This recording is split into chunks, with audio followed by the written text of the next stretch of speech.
Саламатсыздарбы, урматтуу биздин каналдын көрүүчүлөрү. Кызыл Квадрат каналында кайрадан жаңылыктар топтому. Биздин каналга катталып жана ошондой эле видеолорго лайк басып өтсөңүздөр болот. Анда эмесе жаңылыктарга өтсөк.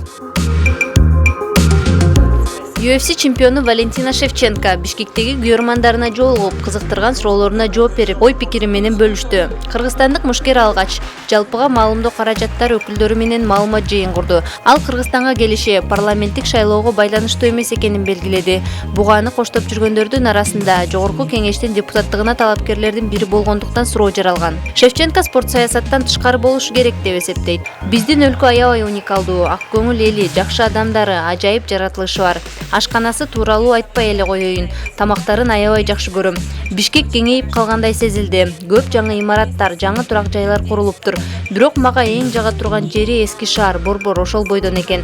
Бул мурас мурда кандай болсо ошол бойдон калышы керек деп ойлойм. Ошол эле учурда шаар тоого жакын, таза аймактарга карай өсүшү идеалдуу көрүнүш деген мушкер кыз. Мындан сырткары Шевченко келечекте Кыргызстанга мушташ өнөрү боюнча академия ачуу ниети бар экенин билдирди. Маалымат жыйындан кийин ал жүздөгөн фанаттары менен жүз көрүштү. Алгачага күйөрмандарынын бири чапан кийгизип жоолук салды. Кыргызстандык мушкер буга чейин бразилиялык Аманда Нуньес менен 2 ирет беттешке чыгып, экөөндө тең упай айырмачылыгы менен жеңилип калган. Күйөрмандар алгач эле аны менен кайра беттешесизби деп сурады. Аманда Нуньес менен беттеш болушу керек деп ойлойм, бирок ал менден качып жаткандай таасир калтырууда деп жооп берди Шевченко.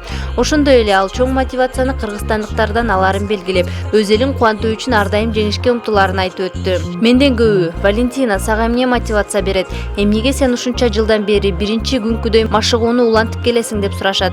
Мотивация силерсиңер. Силер берген энергия мен үчүн чоң мотивация. Себеби ушундай жолугушуулардан кийин ар бир беттешти жеңгим келет. Кыргызстанга жалпы элибизге көбүрөөк кубаныч тартууласам дейм. Бул мен үчүн өтө маанилүү, деди Шевченко. Мушкер бул ирет Кыргызстанда көбүрөөк убакыт жүрө турганын айтты. Ош, Жалал-Абад облустарына дагы барышы мүмкүн. Ошондой эле Садыр Жапаров Валентина Шевченконы кабыл алып, 1 миллион сомдук сертификат тапшырды. Бул туурасында мамлекет башчынын маалымат кызматынан кабарлашкан.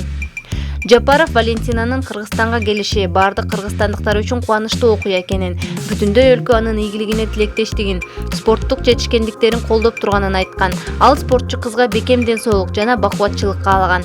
Жапаров Валентина Шевченкога 1 миллион сомдук сертификат, машыктыруучусу Павел Федотов менен апасы Елена Шевченкога эстеликке белектерди тапшырды деп айтылат маалыматта. Ал эми Валентина Шевченко Жапаровго кепка, футболка, ошондой эле үстүбүздөгү жылдын сентябрында Лас-Вегастагы UFC 266 беттешинде чемпиондук наамын 6-чы жолу коргогон, өзүнүн мушкердик мээлейин белек кылды.